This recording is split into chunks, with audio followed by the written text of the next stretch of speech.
Hello class 9 के champion बच्चों, आपका इस लेक्चर में स्वागत है जहां हम पढ़ने वाले हैं the fundamental unit of life that is cell का वन शॉट। जी हाँ, पूरा चैप्टर आज के इस वीडियो में क्लियर हो जाएगा, सारे कंसेप्ट क्लियर हो जाएंगे, इंपॉर्टेंट डायग्राम आपको क्लियर हो जाएगा।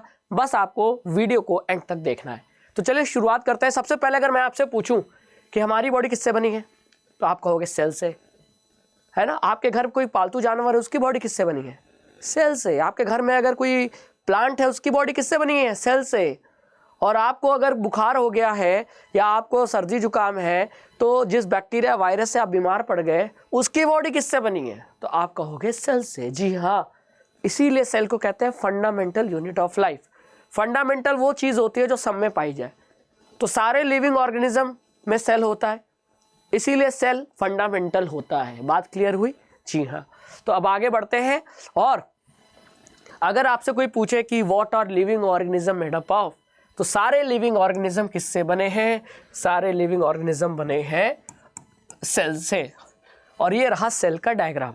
तो आज के इस चैप्टर में पहले हम ये देखेंगे कि सेल की डिस्कवरी कैसे हुई, फिर सेल के इंपॉर्टेंट ऑर्गन्स या ऑर्गेनेल्स कौन से होते हैं, सेल बना किसका होता है, और लास्ट में पढ़ेंगे कि सेल डिवाइड कैसे होता है। ठीक है, तो आगे बढ़ा जाए। चलिए, तो सबसे पहले क्वेश्चन उठता है सेल को खोजा किसने? तो सेल को खोजा रॉबर्ट हुक ने। ये नाम बहुत इंपॉर्टेंट है, आपके एग्जाम में अगर एमसीक्यू में क्वेश्चन आ जाए तो वहाँ ये क्वेश्चन आ सकता है। तो रॉबर्ट हुक ने कैसे खोजा होगा? आखिर कुछ ऐसा तो है नहीं कि एक दिन सो के उठे, उनके सामने सेल रखा था, फिर वो चिल्लाने लगे दुनिया में कि ये देखो सेल है, सेल है। नहीं, ऐसा नहीं होता। डिस्कवरी होती है तो बहुत मेहनत लगता है। रॉबर्ट हुक ने क्या किया, सबसे पहले अपना खुद का बनाया हुआ एक माइक्रोस्कोप डिज़ाइन किया। और वो माइक्रोस्कोप देखने में कुछ ऐसा था, आजकल के माइक्रोस्कोप की तरह नहीं, थोड़ा सिंपल सादा था।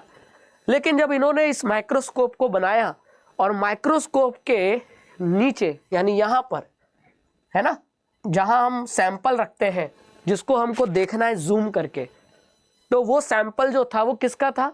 तो एक पेड़ होता है कॉर्क का, है ना, उसका एक साइंटिफिक नेम भी होता है क्वेरकस सुबर, है ना। तो कॉर्क प्लांट का जो ट्री जो होता है कॉर्क प्लांट का, उस ट्री की जो बार्क होती है, बार्क समझ रहे हो आप लोग? बार्क मतलब कि अगर पेड़ के जो स्टेम है, जैसे ये पेड़ है तो पेड़ का जो स्टेम होता है उस स्टेम का जो आउटर कवरिंग जो बहुत खुरदुरा होता है, जैसे आप नीम के पेड़ को अगर आप उसका छाल यानी बार्क को टच करो तो रफ मिलेगा कि नहीं? तो उसे ही कहते हैं बार्क, है ना।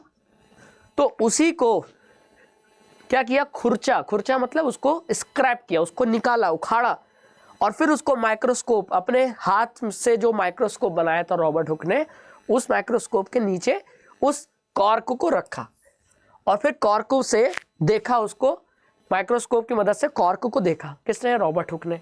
और ये सब कुछ हुआ कब? 1665 में। तो जब 1665 में अपने द्वारा बनाए गए माइक्रोस्कोप के नीचे जब उन्होंने कॉर्क की स्लाइस रखी, कॉर्क होता है एक तरीके का बार्क, है ना, पेड़ की छाल का, मतलब जो पेड़ की छाल होती है वो होती है, पेड़ की छाल मतलब स्टेम का सबसे outer layer, stem outer layer.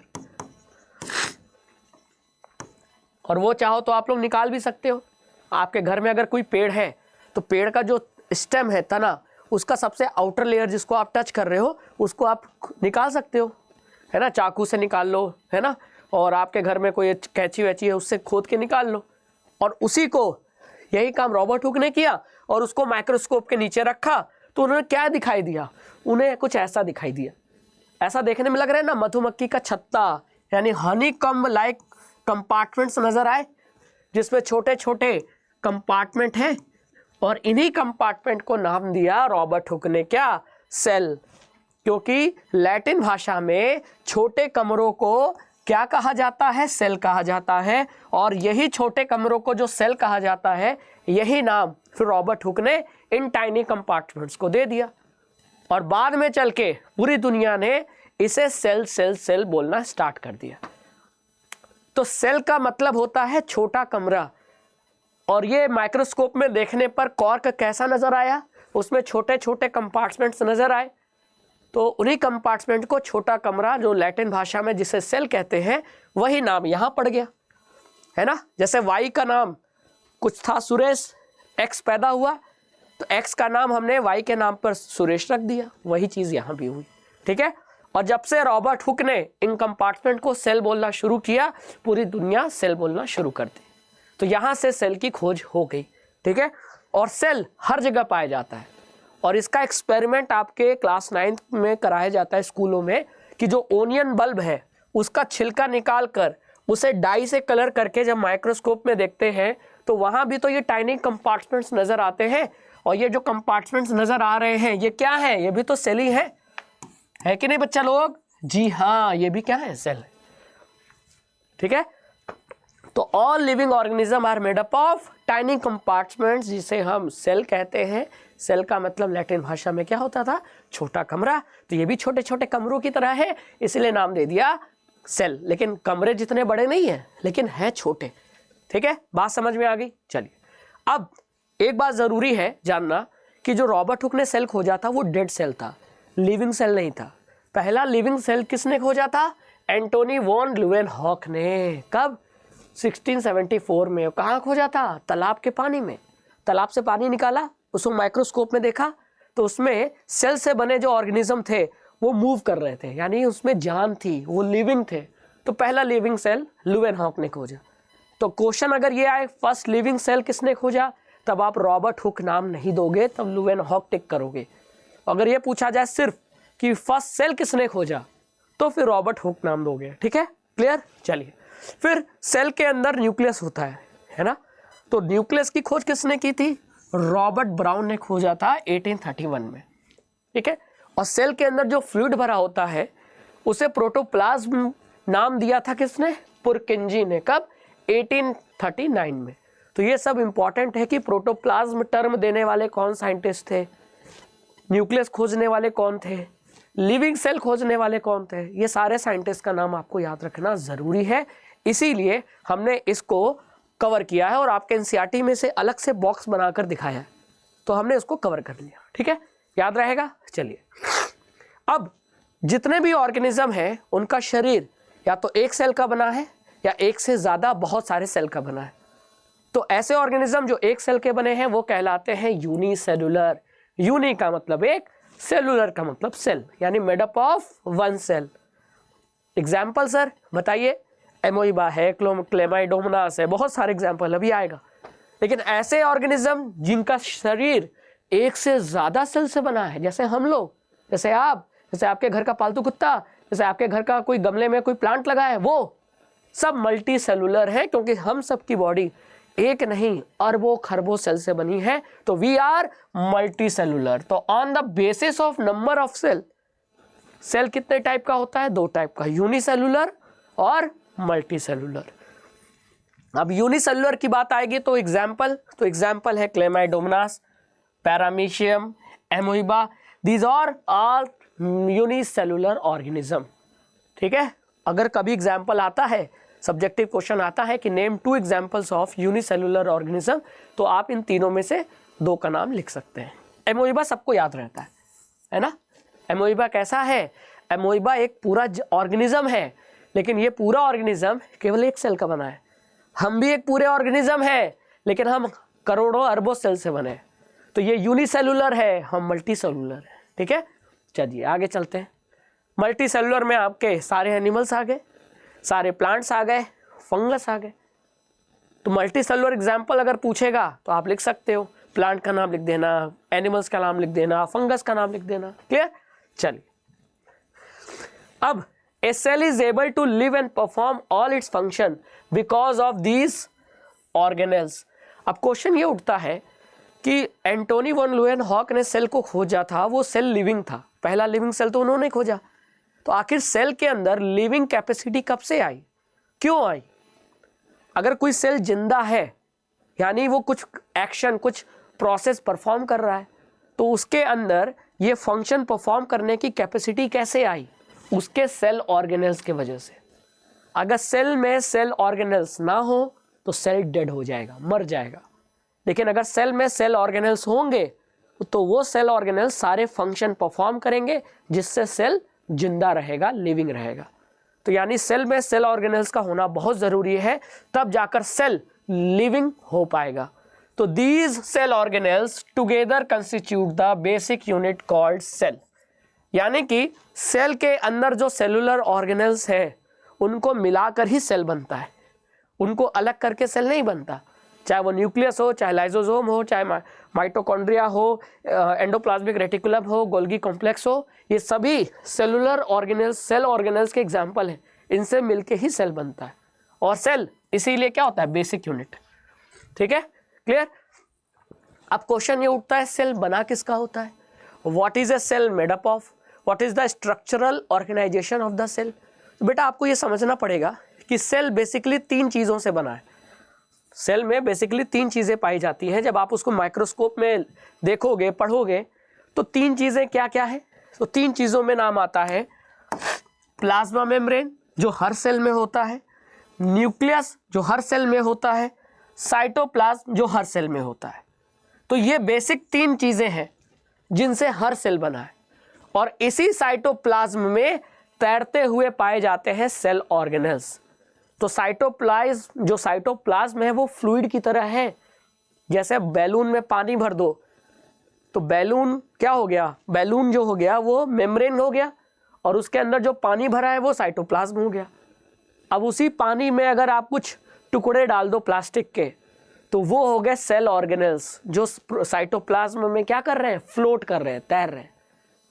ठीक है, तो mitochondria, Golgi body, endoplasmic reticulum, lysosome, ये तमाम सेल ऑर्गेनेल्स कहाँ फ्लोट करते हैं, साइटोप्लाज्म में।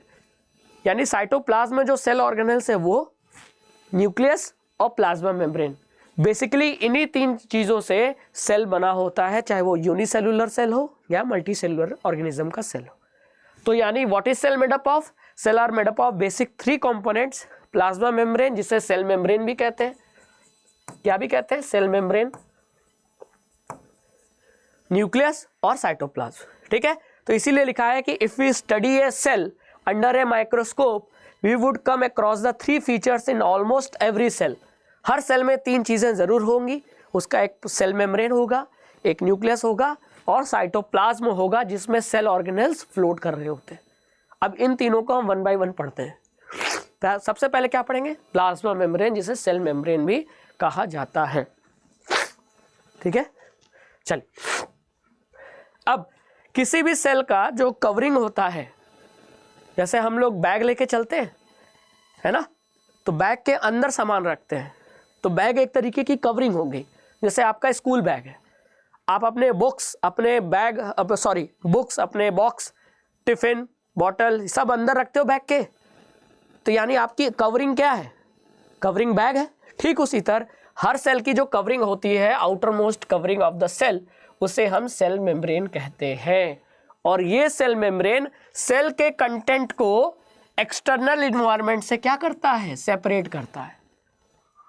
यानी बाहर की चीजें और सेल के अंदर की चीजों के बीच में कौन है, बीच में प्लाज्मा मेम्ब्रेन या कह लो सेल मेम्ब्रेन है। बात समझ में आई, है ना। तो who separates the content of cell and external environment? तो एक्सटर्नल इन्वायरमेंट और कंटेंट ऑफ सेल के बीच में कौन है, सेल मेम्ब्रेन है, जो उन दोनों को क्या कर रहा है, अलग कर रहा है। जैसे मान लो 2 कमरे हैं, दोनों कमरों के बीच में दीवार है, तो दोनों कमरों को अलग करने वाला वो दीवार है ना। ठीक उसी तरह सेल के अंदर की चीजें जैसे न्यूक्लियस, साइटोप्लाज्म, और सेल के बाहर की चीजें जैसे दूसरे सेल, है ना, उन दोनों को अलग करने वाला कौन है, सेल मेम्ब्रेन है, जो कि सबसे आउटर मोस्ट कवरिंग होता है सेल का, है ना। तो ये दोनों में सेल में पाया जाएगा, प्लांट सेल में भी पाया जाएगा और ये एनिमल सेल में भी पाया जाता है। ठीक है, क्लियर। जैसा कि आप यहाँ डायग्राम में देख रहे हैं, डायग्राम में देखिए, ये आउटर मोस्ट कवरिंग है, क्या है, सेल मेम्ब्रेन। ठीक है, यहाँ भी आपको आउटर मोस्ट कवरिंग क्या दिख रही है, सबसे आउटर मोस्ट नहीं है लेकिन कवरिंग तो है। ये देखो, ये कवरिंग क्या है, सेल मेम्ब्रेन। तो ये प्लांट सेल है, ये एनिमल सेल है, दोनों में क्या पाया जा रहा है, सेल मेम्ब्रेन पाया जा रहा है। ठीक है, तो एनिमल में तो सबसे आउटर मोस्ट लेयर यही होता है, यानी एनिमल सेल 1 लेयर का होता है। एनिमल सेल कितने लेयर का होता है, 1 लेयर का होता है। और जो प्लांट सेल होता है वो 2 लेयर का बना होता है, कवरिंग। और इस 2 लेयर में जो इनर लेयर होता है, अंदर वाली लेयर, वो सेल मेम्ब्रेन की होती है। आउटर लेयर सेल वॉल की होती है, जिसके बारे में हम आगे पढ़ेंगे। ठीक है, चलिए जैसे यहां मैं बता दूं,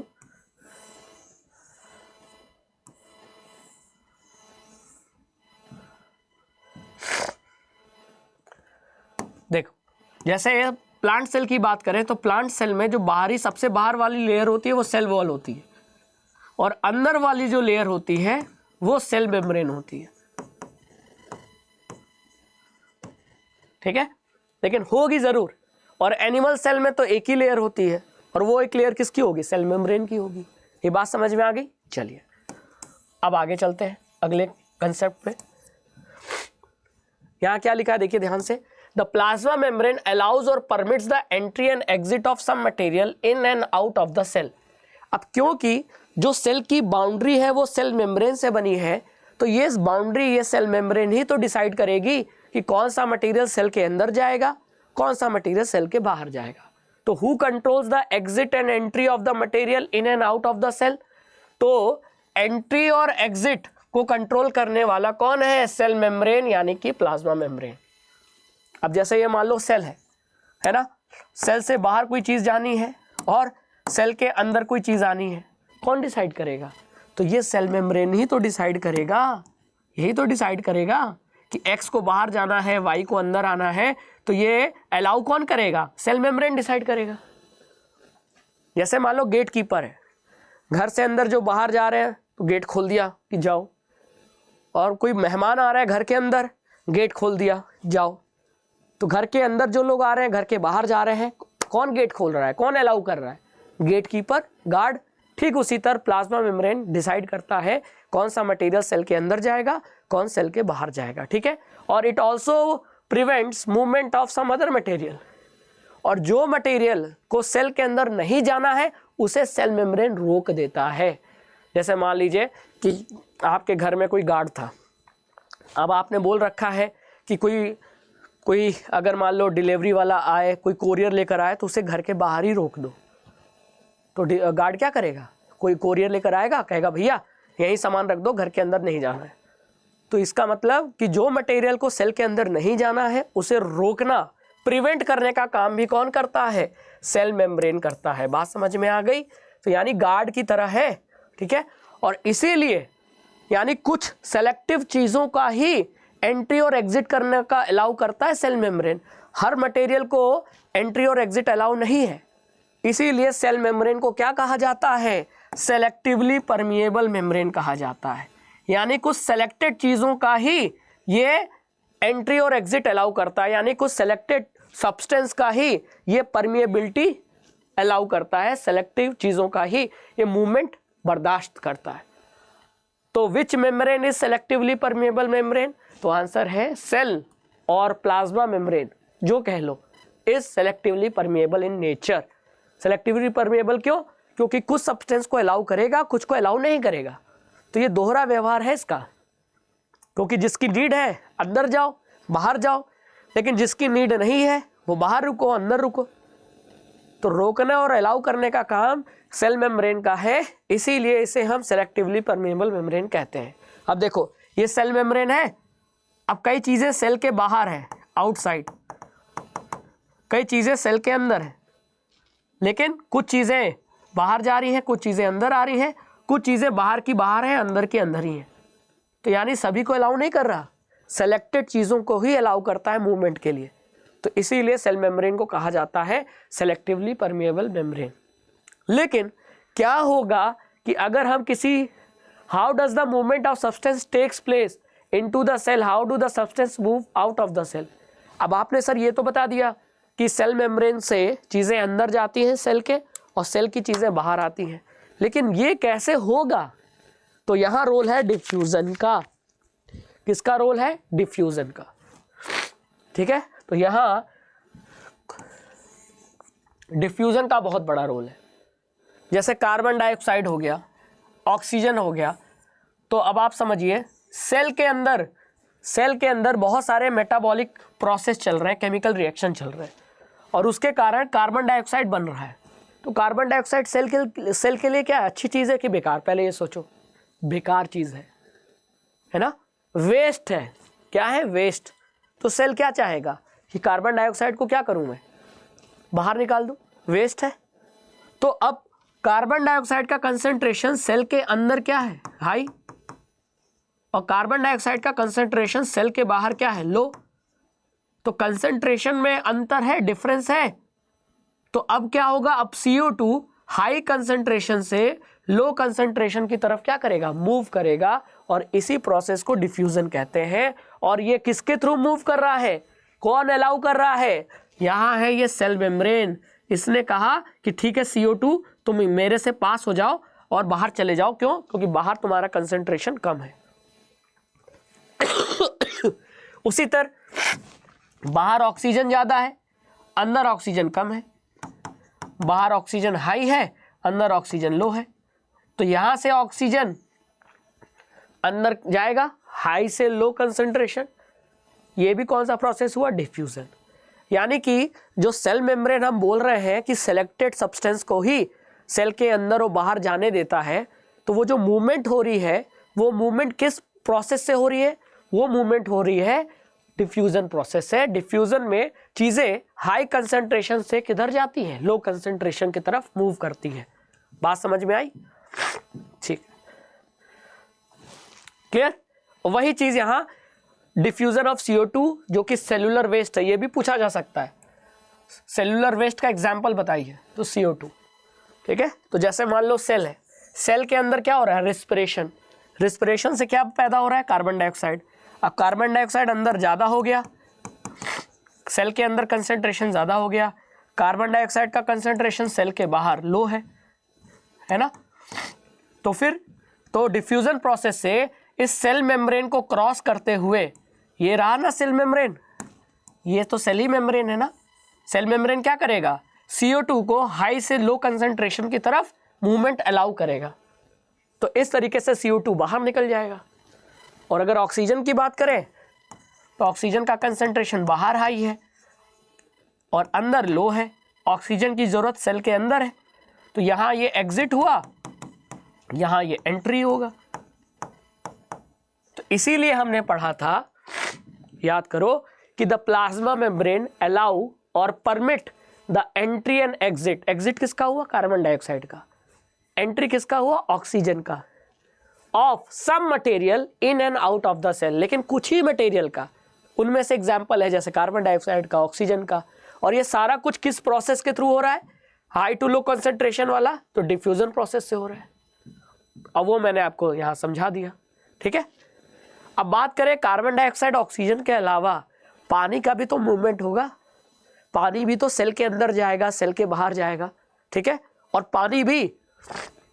पानी भी डिफ्यूजन को ओबे करेगा। तो water also obeys the laws of diffusion. यानी कार्बन डाइऑक्साइड और ऑक्सीजन के अलावा पानी का भी मूवमेंट डिफ्यूजन से ही होता है। तो ऐसा प्रोसेस जिसमें पानी का मूवमेंट किसी सेलेक्टिवली परमिएबल मेम्ब्रेन के थ्रू होता है, उस प्रोसेस को ऑस्मोसिस कहते हैं। तो osmosis is a special kind of diffusion. क्यों स्पेशल डिफ्यूजन क्यों है, यानी डिफ्यूजन में भी एक स्पेशल, जैसे प्रेसिडेंट भी तो इंसान ही है लेकिन थोड़ा स्पेशल है, क्योंकि पूरे इंडिया में एक ही प्रेसिडेंट होता है, तो स्पेशल होगा, कुछ तो खासियत होगी इसमें, है ना। उसी तरह ऑस्मोसिस प्रोसेस भी एक तरीके का डिफ्यूजन है। यहां भी चीजें हाई से लो कंसंट्रेशन की तरफ मूव करती हैं। तो फिर हमने इसको डिफ्यूजन क्यों नहीं कहा, अलग से ऑस्मोसिस नाम क्यों दे दिया, क्योंकि यहां सेलेक्टिवली परमिएबल मेम्ब्रेन के थ्रू ऑस्मोसिस होता है, यानी डिफ्यूजन होता है पानी का। तो पानी के डिफ्यूजन को हम डिफ्यूजन नहीं बोलते, ऑस्मोसिस बोलते हैं। और ऑस्मोसिस में पानी दोनों डायरेक्शन में मूव करता है, जी हाँ, लेकिन दोनों डायरेक्शन में ज्यादा मूवमेंट किस डायरेक्शन में होगा, यह डिपेंड करता है कि सेल को आपने कैसे मीडियम में रखा है। तो movement of water across the plasma membrane is also affected by the amount of substance dissolved in water. यानी पानी, जिस पानी में आपने सेल को रखा है, उस पानी में वे जो सॉल्यूट है, चीनी हो गया, नमक हो गया, ऐसे जो सॉल्यूट हैं उनका अमाउंट कितना है, इस पर भी ऑस्मोसिस डिपेंड करता है। यानी पानी का मूवमेंट डिपेंड करता है। अब मैं इसको अच्छे से समझाता हूँ। तो ऑस्मोसिस को कैसे डिफाइन करेंगे? Osmosis is the net diffusion of water. Net diffusion क्यों? क्योंकि पानी हाई से लो भी जा रहा है और लो से हाई भी आ रहा है, लेकिन ज्यादा मूवमेंट किधर होगी? हाई से लो। तो दोनों का नेट मूवमेंट आपको निकालना पड़ेगा, नेट डिफ्यूजन। तो osmosis is the net diffusion of water across a selectively permeable membrane towards higher solute concentration.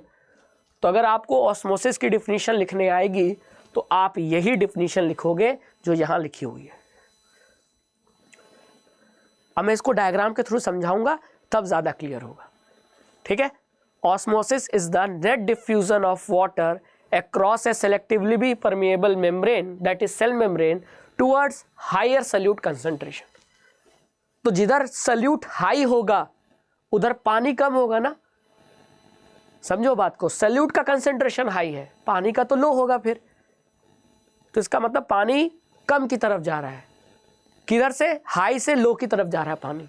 तो होना ही था, क्योंकि ऑस्मोसिस एक तरीके का डिफ्यूजन है और डिफ्यूजन में जो मूवमेंट होता है वो हाई से लो होता है। तो आप ये मत कहना कि सर ये तो हाई की तरफ हो रहा है।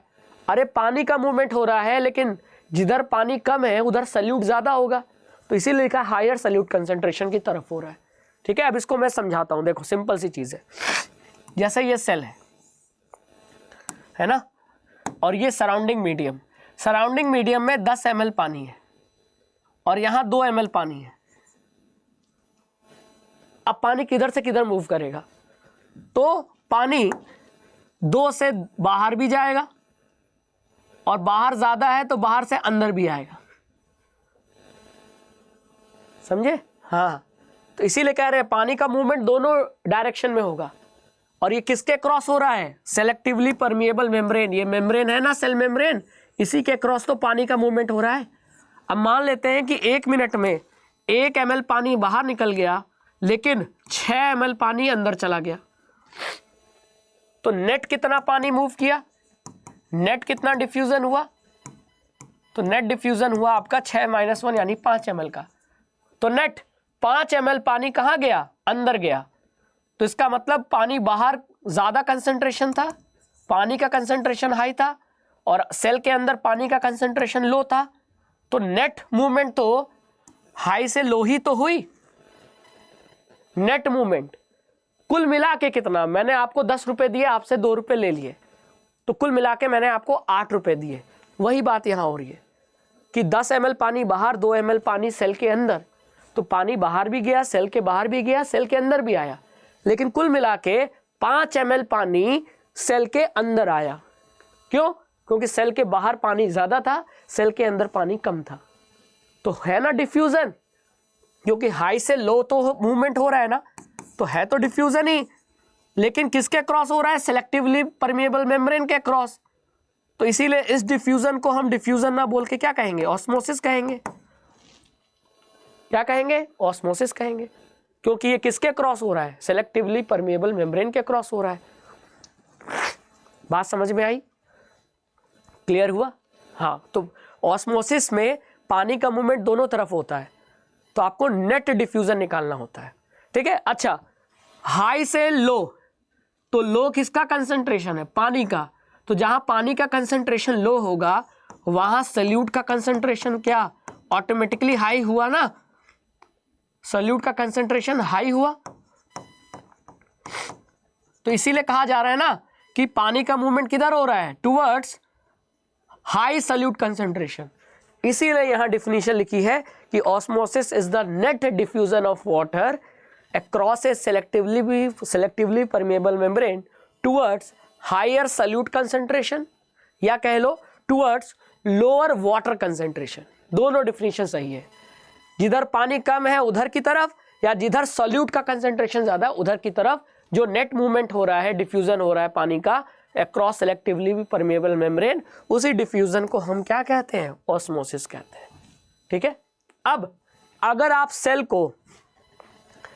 सेल को एक ऐसे मीडियम में रख दो जहां मीडियम में पानी ज्यादा है, सेल के अंदर पानी कम है, तो क्या होगा? नेट मूवमेंट किधर होगा? सेल के अंदर। पानी का नेट मूवमेंट किधर होगा? सेल के अंदर। तो सेल क्या होता जाएगा, स्वेल करता जाएगा। तो ऐसे मीडियम को हम हाइपोटोनिक मीडियम कहते हैं, है ना। आपने सेल को मीडियम में उठा के रखा और मीडियम में पानी ज़्यादा है, सेल में पानी कम है, तो पानी अंदर से बाहर भी जाएगा, बाहर से अंदर भी जाएगा, लेकिन नेट किधर जाएगा, नेट मूवमेंट तो अंदर की तरफ होगा क्योंकि पानी बाहर ज़्यादा है। ठीक यही वाला केस, जैसे यहाँ नेट मूवमेंट किधर हुआ था, नेट मूवमेंट 5 ml का अंदर की तरफ हुआ था, तो ये सेल स्वेल करेगा, तो ये सराउंडिंग मीडियम को कैसा मीडियम कहेंगे, हाइपोटोनिक। तो हाइपोटोनिक मीडियम में रखने पर सेल स्वेल कर जाता है। हाइपोटोनिक मीडियम ऐसा मीडियम जिसमें पानी का कंसंट्रेशन कम है और आपने उस मीडियम में सेल को रखा, सेल में पानी का कंसंट्रेशन ज़्यादा था, तो पानी का मूवमेंट दोनों तरफ होगा, सेल के बाहर सेल के अंदर, लेकिन नेट मूवमेंट किधर की तरफ होगा, नेट मूवमेंट हाई से लो। तो पानी ज़्यादा कहाँ था, सेल के अंदर, तो सेल के अंदर जो पानी था वो बाहर आ जाएगा मीडियम में। तो सेल का पानी बाहर आ जाएगा तो सेल तो श्रिंक कर जाएगा, और श्रिंक कर जाएगा इसीलिए सेल ऐसा हो गया। तो ऐसे मीडियम को क्या कहते हैं, हाइपरटोनिक मीडियम। तो अगर सेल को आप हाइपरटोनिक मीडियम में रख दोगे तो सेल श्रिंक कर जाता है। जैसे मैं पानी लूँ, पानी में नमक या चीनी बहुत ज़्यादा मिला दूँ और फिर एक सेल को उठा के रख दूँ, उसमें क्या होगा, सेल का पानी मीडियम में आ जाएगा, बाहर आ जाएगा और सेल श्रिंक कर जाएगा। तो ऐसा होता है हाइपरटोनिक सॉल्यूशन।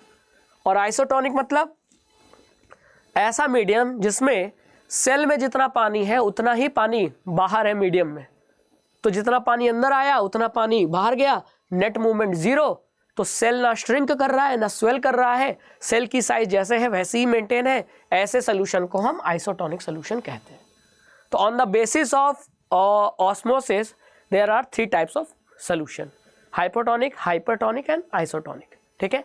अब जो प्लाज्मा मेम्ब्रेन है, जो कि आउटर कवरिंग होता है सेल का, वो बना किसका होता है, वो बना होता है लिपिड और प्रोटीन का। ये क्वेश्चन एग्जाम में आता है, तो आपको इसको ध्यान रखना है कि जैसे प्रोटीन और लिपिड मिलकर, जैसे आपको घर बनाना है, क्या चाहिए, ईंटा, सीमेंट, बालू, गिट्टी, ठीक उसी तरह अगर आपको सेल मेम्ब्रेन बनाना है, क्या चाहिए, लिपिड और प्रोटीन चाहिए।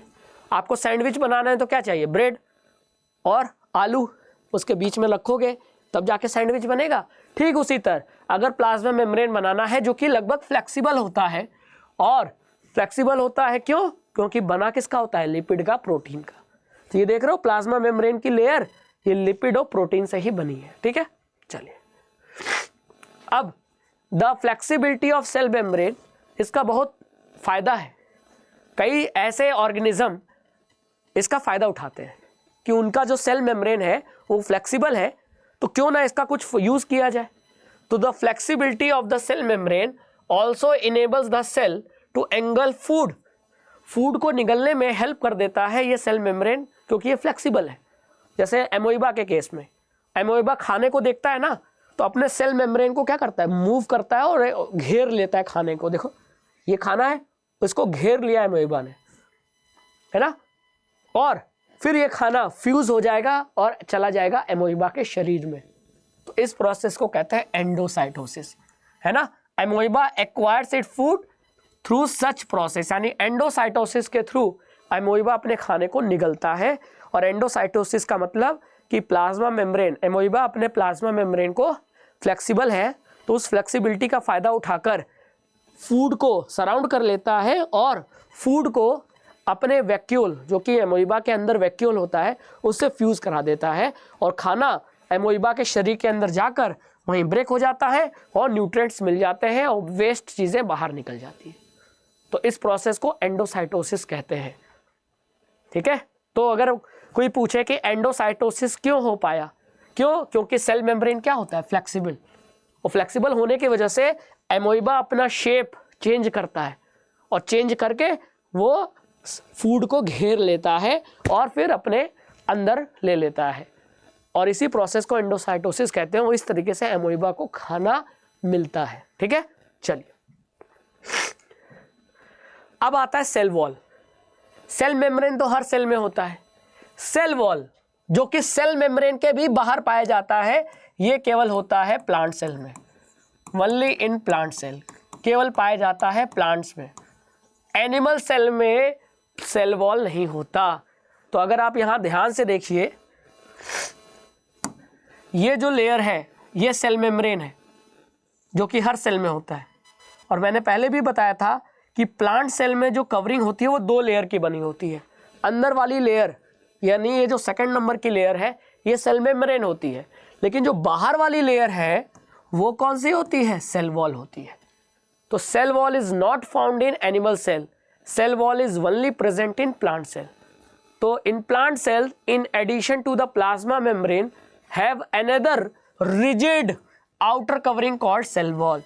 तो यहाँ सेल वॉल के बारे में 2 चीज़ें हैं जो आपको ध्यान रखना है। पहला रिजिड होती है, दूसरा केवल प्रेजेंट होता है किसमें? प्लांट सेल में, found only in plant sales,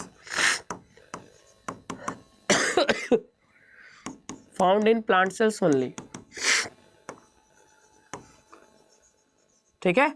और आउटर मोस्ट लेयर होती है, outermost layer in plant cells, outermost layer in plant cell. ठीक है, क्लियर? चलिए आगे चलते हैं। The cell wall lies outside the plasma membrane, जैसा कि मैंने आपको बता रखा है। The cell wall is mainly composed of cellulose.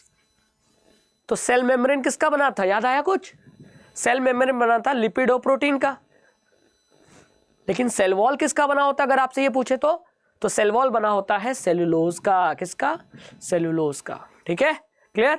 Cellulose एक ऐसा सब्सटेंस है जो कि सेल वॉल को रिजिड बनाता है और इसके वजह से सेल प्लांट को स्ट्रक्चरल स्ट्रेंथ मिलता है ना भाई। पेड़, इतना लंबा पेड़ खड़ा रह पाता है, क्यों?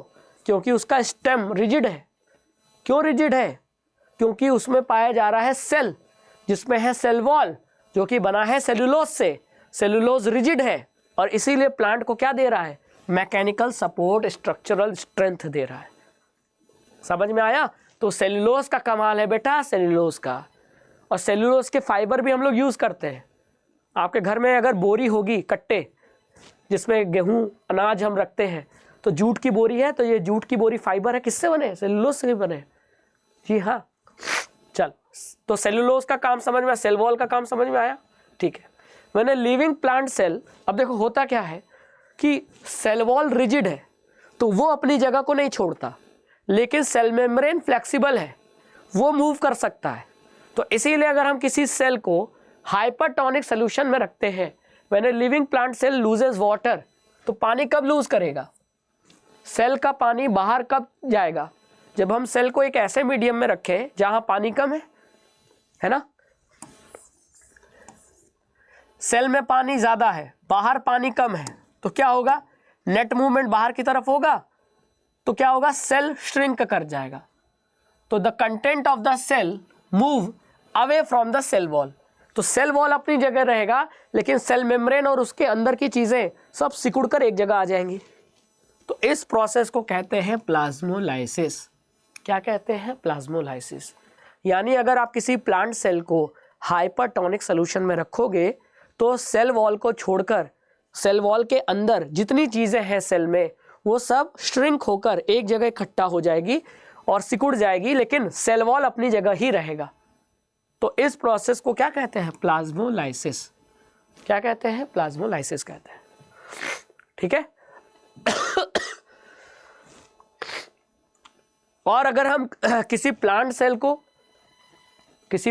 को अगर हम किसी हाइपोटोनिक सॉल्यूशन में रख दें, हाइपोटोनिक, तो एनिमल सेल को रखोगे तो एनिमल सेल में सिर्फ सेल मेम्ब्रेन है, तो हाइपोटोनिक सॉल्यूशन में रखोगे तो पानी कहाँ? सेल के अंदर जाएगा, तो सेल स्वेल करती जाएगी, तो एक समय आएगा एनिमल सेल फट जाएगी, बर्स्ट कर जाएगी।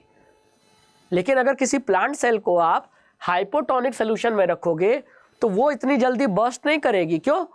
क्योंकि वो किसकी बनी है? उसके अंदर 2 लेयर है। 2 लेयर में जो बाहर वाली लेयर है सेल वॉल, वो रिजिड है। तो अगर पानी अंदर भर रहा है तो ये फैलता जाएगा और एक समय आएगा कि ये जो सेल मेम्ब्रेन और उसके अंदर का जो पानी है वो सेल वॉल पे क्या लगाएगा? फोर्स।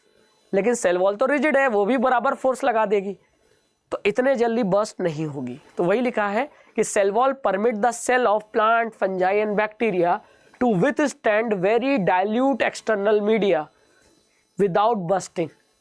एनिमल सेल के कंपैरिजन में प्लांट का सेल या फंजाई का सेल या बैक्टीरिया का सेल हाइपोटोनिक सोल्यूशन में ज़्यादा देर तक विदस्टैंड कर सकता है बिना फटे।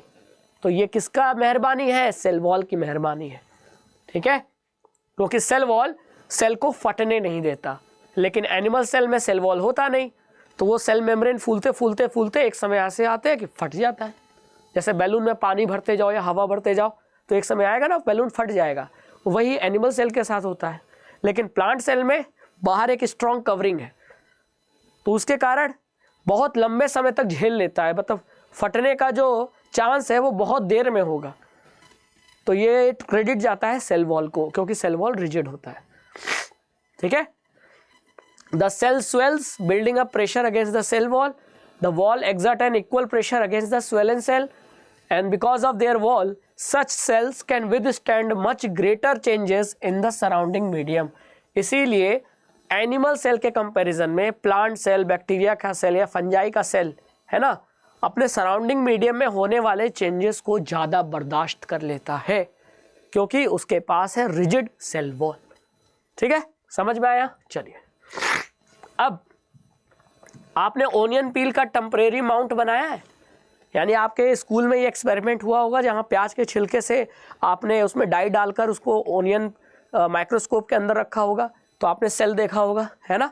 तो यहाँ जब आपने इस ओनियन पील में डाई डालकर इसको माइक्रोस्कोप में देखा, तो यहाँ आपको कोई डार्क कलर का स्ट्रक्चर नज़र आया जो स्फेरिकल या ओवल शेप का था। तो अगर आप यहाँ देखो तो यहाँ डार्क कलर का स्ट्रक्चर कहाँ नज़र आ रहा है, जो स्फेरिकल या ओवल शेप का है, तो वो स्ट्रक्चर ये है। इन्हीं स्ट्रक्चर को हम सेल का क्या कहते हैं?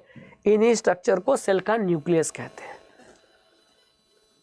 तो सेल को डाई करने पर जो डार्क कलर का स्टेन ले, जो स्फेरिकल या ओवल शेप का हो, जो डॉट लाइक हो और जो सेल के सेंटर में लगभग पाया जाए, ऐसे स्ट्रक्चर को हम सेल का क्या कहते हैं?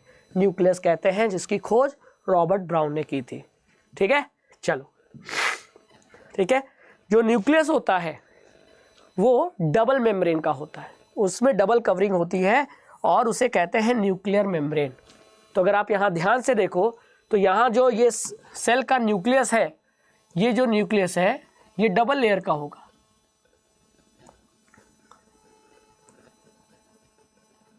ठीक है, तो न्यूक्लियर मेम्ब्रेन डबल लेयर होता है, ये आपको ध्यान रखना है। ध्यान नहीं रखोगे तो दिक्कत आएगा। ठीक है, क्लियर? चलिए, न्यूक्लियर मेम्ब्रेन हैज पोर।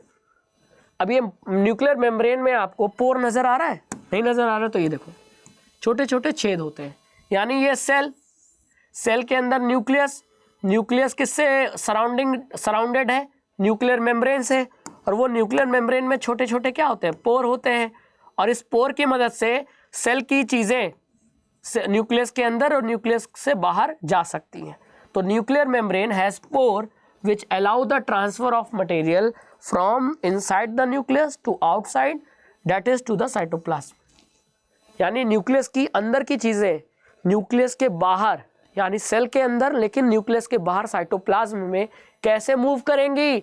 इन्हीं न्यूक्लियर पोर से मूव करेंगी, जो कि कहाँ पाए जाते हैं? न्यूक्लियर मेम्ब्रेन में, जो कि डबल लेयर का होता है। तो ये आपको ध्यान रखना है कि सेल के अंदर पाए जाने वाला न्यूक्लियस 2 लेयर का बना होता है, जिसे न्यूक्लियर मेम्ब्रेन कहते हैं। ठीक है, ठीक है। अब ये न्यूक्लियस इतना इंपॉर्टेंट क्यों है? क्योंकि न्यूक्लियस में ही हमारा डीएनए छुपा होता है, कि जो हमारे कैरेक्टर्स को डिसाइड करता है कि हम गोरे हैं, हम लंबे हैं, हमारे आंखों का कलर नीला है। ये जितने भी कैरेक्टर्स हैं ना, वो हमारा जीन, हमारा डीएनए डिसाइड करता है।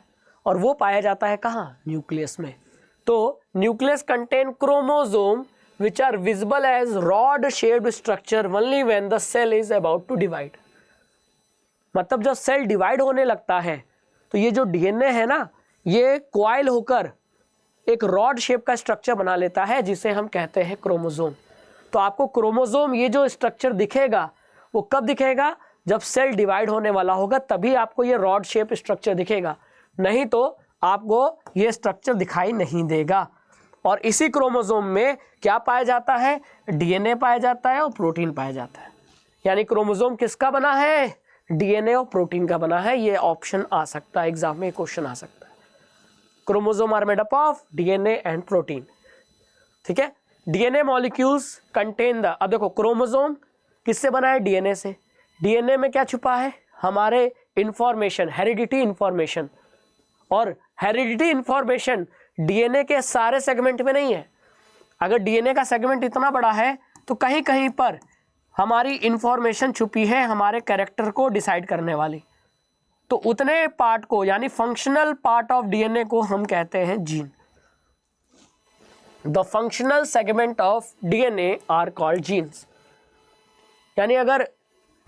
यानी कि अगर ये पूरा डीएनए है तो ये फंक्शनल पार्ट जीन है। फंक्शनल पार्ट मतलब कि जहां से आगे चल के प्रोटीन बनेगा। प्रोटीन हमारे कैरेक्टर को डिसाइड करेगा कि आंखों का कलर कैसा है, बालों का कलर कैसा है, हमारी हाइट कैसे होगी, हम दिखने में अपने माँ बाप की तरह थोड़ा थोड़ा दिखेंगे। तो ये हम कैरेक्टर हमको कहाँ से मिला? जीन से। जीन कहाँ है? डीएनए पे। डीएनए ही थ्रेड लाइक स्ट्रक्चर के फॉर्म में दिखाई देता है जब सेल डिवाइड हो रहा होता है, और उस समय हम इसे क्या नाम से जानते हैं? क्रोमोसोम के नाम से जानते हैं। ये दिख रहा है डीएनए, लेकिन डीएनए क्या हो गया? कॉइल हो गया। कॉइल मतलब समझ रहे हो? यानी हमने अगर वायर को लपेट दूं तो इसी को कॉइलिंग कहते हैं। तो डीएनए भी तो एक तरीके का वायर है। अब वायर को मैं लपेट दूं तो ऐसा स्ट्रक्चर बन जाए तो ये क्रोमोसोम है। लेकिन ये स्ट्रक्चर केवल तभी दिखाई देगा जब सेल डिवाइड होने वाला होता है। ठीक है, चले आगे। चलिए, in a cell which is not dividing, this DNA is present as a part of chromatin material. यानी जब डीएनए डिवाइड नहीं हो रहा है, यानी जब सेल डिवाइड नहीं हो रहा है, तो क्रोमोसोम आपको दिखेगा नहीं। तो फिर डीएनए किस रूप में दिखेगा? डीएनए आपको क्रोमेटिन मटेरियल के रूप में दिखेगा। तो एक बात समझ लो, डिवाइड होते समय डीएनए क्रोमोसोम के फॉर्म में दिखाई देता है। ठीक है, डिवाइड होते समय डीएनए आपको क्रोमोसोम के फॉर्म में दिखाई देगा। ठीक है, और जब डिवाइड नहीं हो रहा है तो डीएनए किस फॉर्म में दिखाई देगा? क्रोमेटिन मटेरियल के फॉर्म में दिखाई देगा। यानी जैसे घर बन रहा है, घर अभी पूरा फिनिश नहीं हुआ है तो कैसा दिखेगा? सीमेंट का दिखेगा घर। और जब उस पर पूरा सीमेंट के बाद पेंट हो जाए, टाइल्स लग जाए, पूरा कंप्लीट हो जाए तो घर कैसा दिखेगा? तो बस वही चीज़ है कि जब सेल डिवाइड नहीं हो रहा है तो डीएनए आपका क्रोमोसोम के फॉर्म में, सेल डिवाइड हो रहा है तो डीएनए आपका क्रोमोसोम के फॉर्म में दिखेगा, यानी कुछ ऐसा दिखेगा। और जब सेल डिवाइड नहीं हो रहा है तो डीएनए आपका क्रोमेटिन मटेरियल के फॉर्म में दिखेगा। जैसे ये दिख रहा है आपको धागे, ये धागे दिख रहे हैं, यही है क्रोमेटिन मटेरियल। तो ये डिवाइडिंग के केस में है,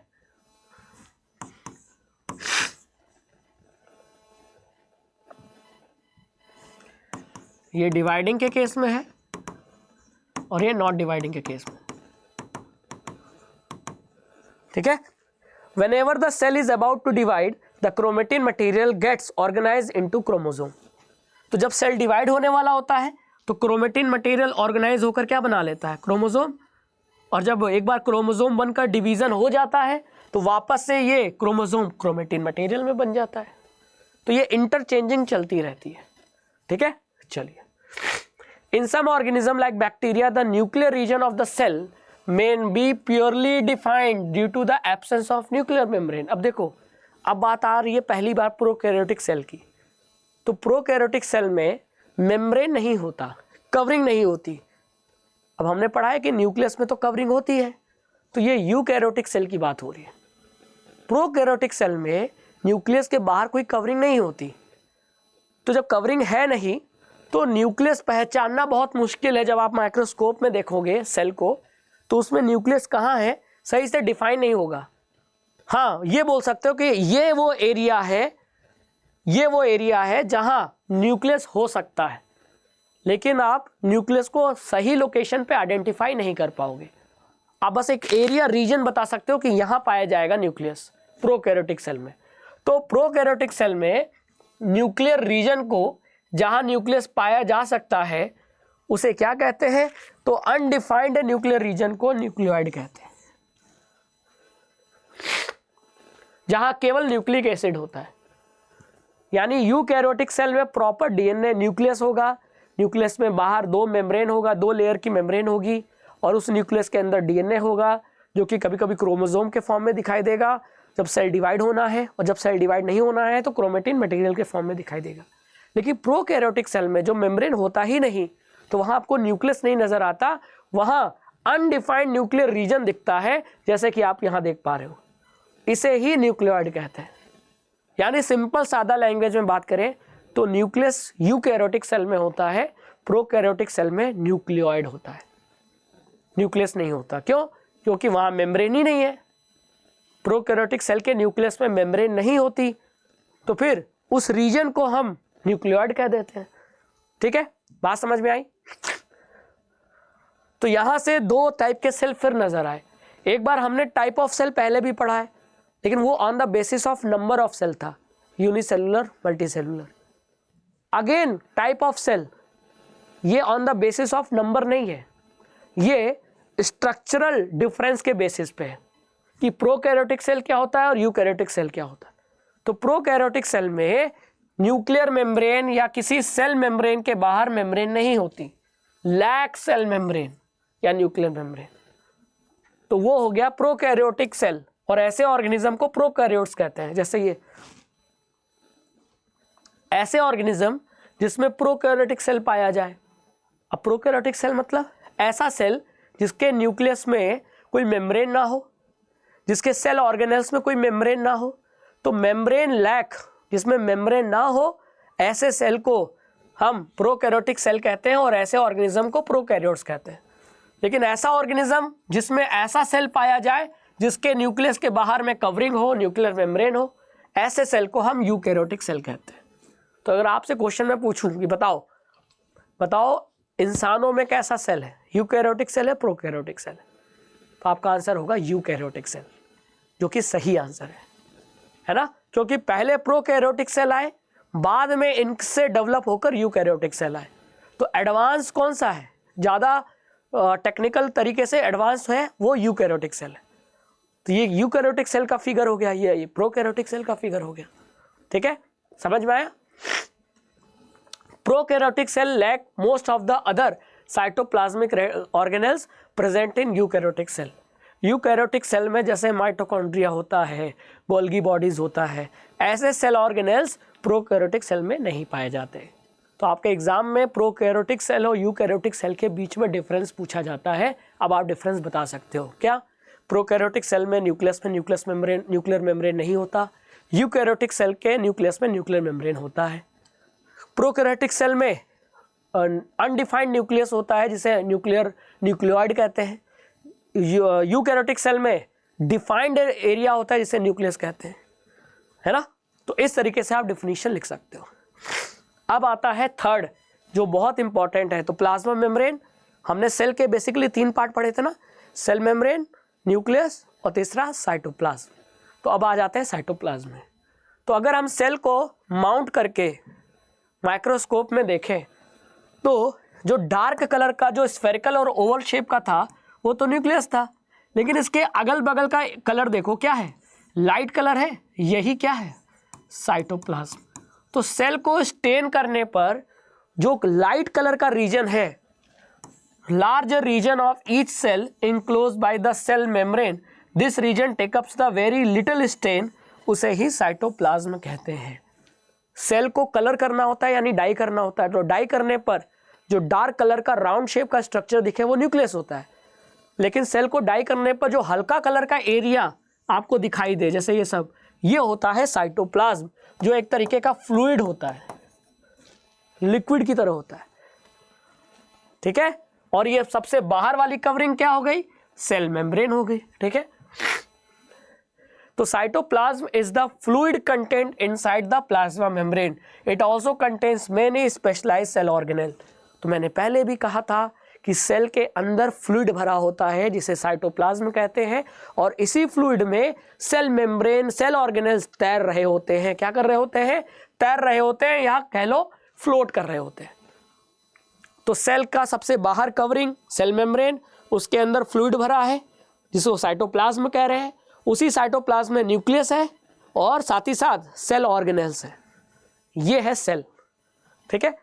इट ऑल्सो कंटेन्स, यानी cytoplasm also contain many specialised cell organelles, each of these cell organelles perform a specific function for the cell, cell organelles are enclosed by the membrane. यानी कि इसी cytoplasm में cell organelles float करते हुए पाए जाते हैं, और यूकैरियोटिक सेल में हर सेल ऑर्गेनेल के बाहर भी कवरिंग होती है, लेकिन ये सेल ऑर्गेनेल प्रोकैरियोटिक सेल में नहीं पाए जाते, ठीक है। तो अब आइए इन्हीं सेल ऑर्गेनेल्स के बारे में हम वन बाय वन पढ़ेंगे, ठीक है। तो अब आपको प्रोकैरियोटिक सेल और यूकैरियोटिक सेल में डिफरेंस क्लियर हो गया, लिख लोगे डिफरेंस, है ना। तो मेम्ब्रेन बाउंड सेल ऑर्गेनेल्स कहाँ होते हैं? यूकैरियोटिक सेल पे। मेम्ब्रेन लेस सेल ऑर्गेनेल्स कहाँ होते हैं? प्रोकैरियोट्स में। न्यूक्लियर मेम्ब्रेन कहाँ पाया जाता है? यूकैरियोटिक सेल में। न्यूक्लियर मेम्ब्रेन एब्सेंट होता है कहाँ? प्रोकैरियोटिक सेल में। न्यूक्लियोइड कहाँ होता है? प्रोकैरियोट्स में। यूकैरियोट्स में क्या होता है? न्यूक्लियस प्रॉपर होता है।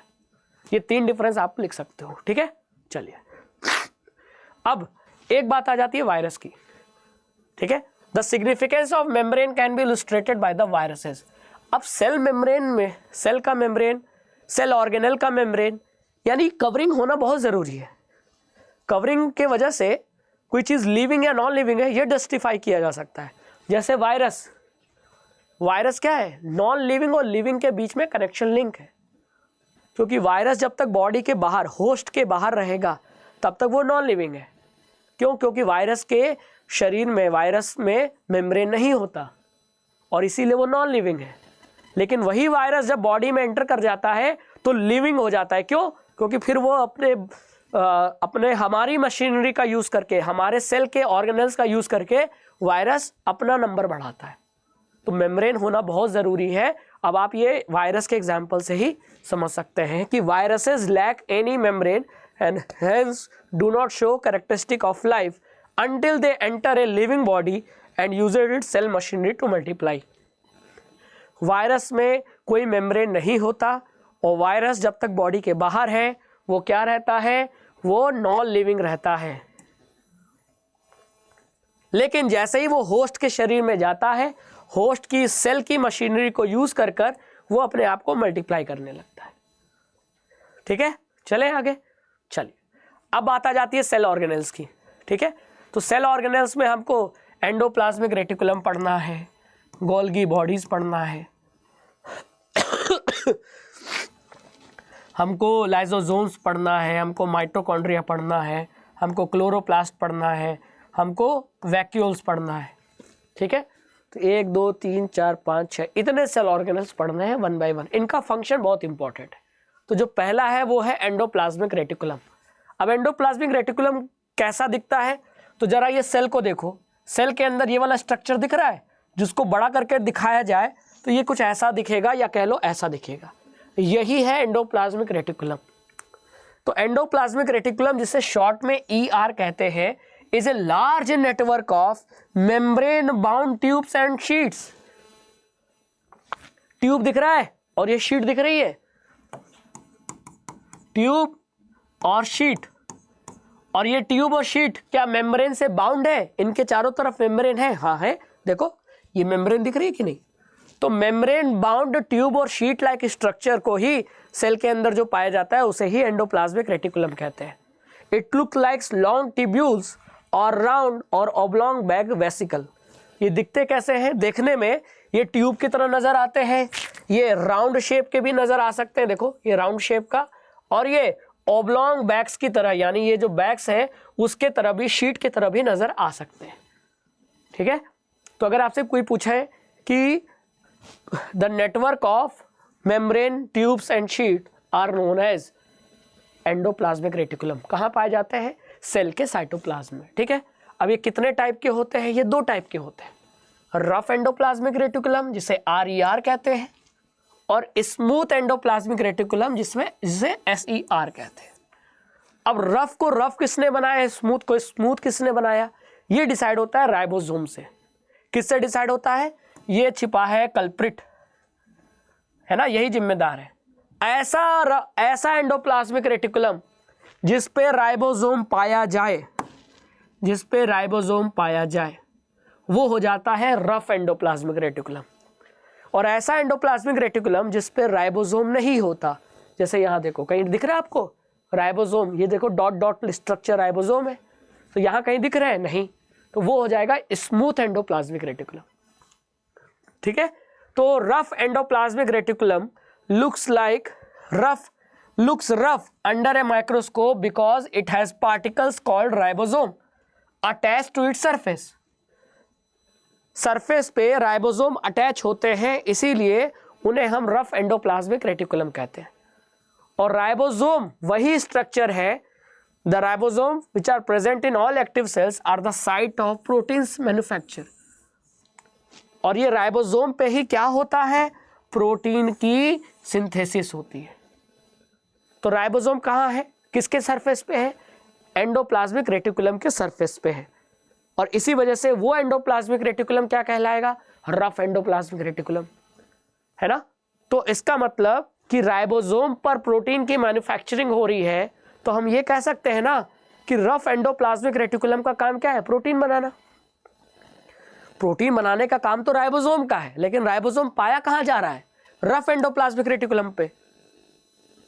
तो इसका मतलब कि रफ एंडोप्लाज्मिक रेटिकुलम भी क्या कर रहा है, प्रोटीन ही बना रहा है। जैसे आपकी घर में आपकी माँ पूड़ी बना रही है, तो बना तो आपके घर में रही है ना। तो अगर मैं पूछूं कि पूड़ी कौन बना रहा है, पूड़ी कहाँ बन रहा है, तो आप कहोगे किचन में। तो ये भी तो कह सकते हैं कि घर में, क्योंकि किचन कहाँ है, घर के अंदर। तो चाहे किचन बोलो चाहे घर बोलो, दोनों सही है कि नहीं, बस वही बात है। तो रफ एंडोप्लाज्मिक रेटिकुलम रफ क्यों है, क्योंकि उसके सरफेस पे राइबोसोम होता है जो क्या करता है, प्रोटीन बनाता है। तो इसका मतलब रफ एंडोप्लाज्मिक रेटिकुलम का काम क्या हो गया, प्रोटीन बनाना। और स्मूथ एंडोप्लाज्मिक रेटिकुलम जहां राइबोसोम नहीं होता, वो क्या करता है, वो प्रोटीन तो नहीं बनाएगा, तो उसका काम है लिपिड बनाना। ठीक है, the manufacture protein are then sent to various places in the cell depending on need using the endoplasmic reticulum. यानी कि रफ एंडोप्लाज्मिक रेटिकुलम पे जो राइबोसोम है उसने प्रोटीन बनाया। अब ये प्रोटीन हो सकता है न्यूक्लियस के अंदर जरूरत हो या साइटोप्लाज्म में कहीं और जरूरत हो, तो इसे क्या करना पड़ेगा, इसे ट्रांसपोर्ट करना पड़ेगा, है ना, भेजना पड़ेगा। तो इसे ट्रांसपोर्ट करने का काम, प्रोटीन को भेजने का काम सेल के अंदर एक जगह से दूसरे जगह, वो भी एंडोप्लाज्मिक रेटिकुलम करता है। और स्मूथ एंडोप्लाज्मिक रेटिकुलम क्या करता है, फैट या कह लो लिपिड बनाता है। The SER helps in the manufacture of fat molecules और लिपिड। ठीक है, अब ये जो फैट और लिपिड है, इसी का तो यूज करके सेल मेम्ब्रेन बनेगा, क्योंकि सेल मेम्ब्रेन किसका बना होता है, लिपिड और प्रोटीन का। ये हमने बहुत पहले अभी पढ़ा है। देखो अभी मैं आपको दिखाता हूं।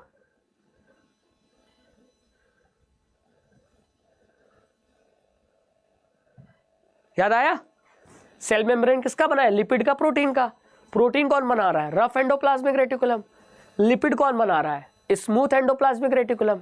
यानी कि एंडोप्लाज्मिक रेटिकुलम जो लिपिड और प्रोटीन बना रहे हैं, उसमें से कुछ प्रोटीन और लिपिड का यूज कहाँ हो जाएगा, कुछ लिपिड और प्रोटीन का यूज मेम्ब्रेन, प्लाज्मा मेम्ब्रेन या कह लो सेल मेम्ब्रेन बनाने में यूज हो जाएगा। और इस प्रोसेस को कहते हैं बायोजेनेसिस। क्या कहते हैं, biogenesis. Some of the protein and lipid help in building the cell membrane and the process is known as membrane biogenesis. Membrane biogenesis. और जो लिपिड और प्रोटीन बच गया, उस प्रोटीन और लिपिड का यूज एंजाइम और हार्मोन बनाने के काम आ जाता है। ठीक है, जैसे मान लो रफ एंडोप्लाज्मिक रेटिकुलम में 10 किलो प्रोटीन बनाया, तो 10 किलो में हो सकता है कि 6 किलो लग जाएगा मेम्ब्रेन बनाने में, प्लाज्मा मेम्ब्रेन बनाने में खर्च हो गया, और 4 किलो खर्च हो गया क्या बनाने में, प्रोटीन से क्या बनता है, एंजाइम्स, तो एंजाइम्स बनाने में खर्च हो गया। ऐसे समझ लो।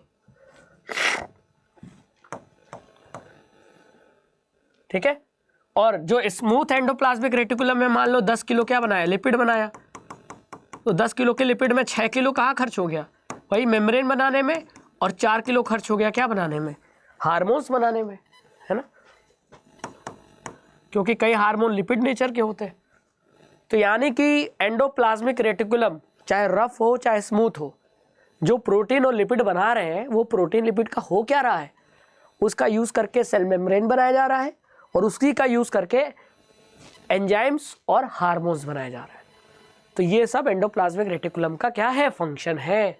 ठीक है, फिर और क्या फंक्शन है, यहाँ देखिए, one function of endoplasmic reticulum is to serve as channel for the transport of material specially protein between various region of the cytoplasm और between the cytoplasm and the nucleus. अभी मैंने बताया कि रफ एंडोप्लाज्मिक रेटिकुलम प्रोटीन बना तो रहा है, लेकिन उस प्रोटीन की जरूरत हो सकता है कि कहाँ हो, न्यूक्लियस के अंदर, और एंडोप्लाज्मिक रेटिकुलम है कहाँ, वो तो साइटोप्लाज्म में है। तो यानी प्रोटीन जो कि रफ एंडोप्लाज्मिक रेटिकुलम में बना, जो कि साइटोप्लाज्म में है, वहां से ये प्रोटीन न्यूक्लियस के अंदर जाना चाहिए। ठीक है, या रफ एंडोप्लाज्मिक रेटिकुलम ने जो प्रोटीन बनाया, उस प्रोटीन की जरूरत साइटोप्लाज्म में कहीं और है, तो उसे ट्रांसपोर्ट कौन करेगा, रफ एंडोप्लाज्मिक रेटिकुलम ही करेगा। तो ये भी तो फंक्शन है, बनाना भी और उसे भेजना भी, किसको, प्रोटीन को। ठीक है, the endoplasmic reticulum also function as a cytoplasmic framework providing a surface for some of the biochemical activities of the cell. यानी कि सेल के अंदर बहुत सारी ऐसी बायोकेमिकल एक्टिविटीज होती है जिसको होने के लिए एक सरफेस चाहिए, तो वो सरफेस कौन प्रोवाइड करता है, साइटोप्लाज्मिक फ्रेमवर्क की तरह वो सरफेस एंडोप्लाज्मिक रेटिकुलम प्रोवाइड करता है। In the liver cell of the group of animals called vertebrates, SER plays a crucial role in detoxifying many poisons and drugs।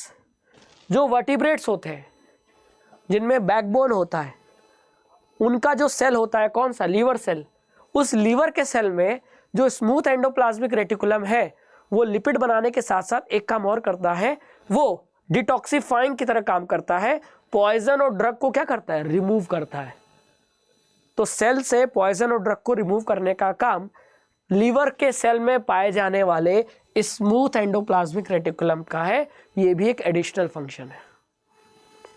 ठीक है, क्लियर हो गया। चलिए, तो अगर आपसे कोई पूछे कि पॉइजन और ड्रग को डिटॉक्सिफाई करने का काम किसका है, रफ एंडोप्लाज्मिक रेटिकुलम की स्मूथ एंडोप्लाज्मिक रेटिकुलम, तो आपका आंसर होगा स्मूथ एंडोप्लाज्मिक रेटिकुलम। वो भी किस सेल के, लीवर के सेल के, हर सेल में नहीं। ठीक है, अगला ऑर्गन जो है वो है गोल्गी अपरेटस। अगर आप ये सेल का डायग्राम देख रहे हैं, तो सेल के डायग्राम में मैं आपसे पूछता हूँ, ये क्या हो गया, ये हो गया न्यूक्लियस, ये क्या हो गया, ये हो गया एंडोप्लाज्मिक रेटिकुलम, ये क्या है, ग्रीन कलर का, ये है गोल्गी बॉडी। अगर इसको बड़ा करके देखा जाए तो ये कुछ ऐसा दिखेगा, है ना। तो ये गोल्गी बॉडी कह लो या गोल्गी अपरेटस कह लो, इसकी खोज किसने की थी, ये साइंटिस्ट देख रहे हैं, इनका नाम है कैमिलो गोल्गी, और इन्हीं के नाम पर सेल ऑर्गेनेल का नाम पड़ गया गोल्गी अपरेटस।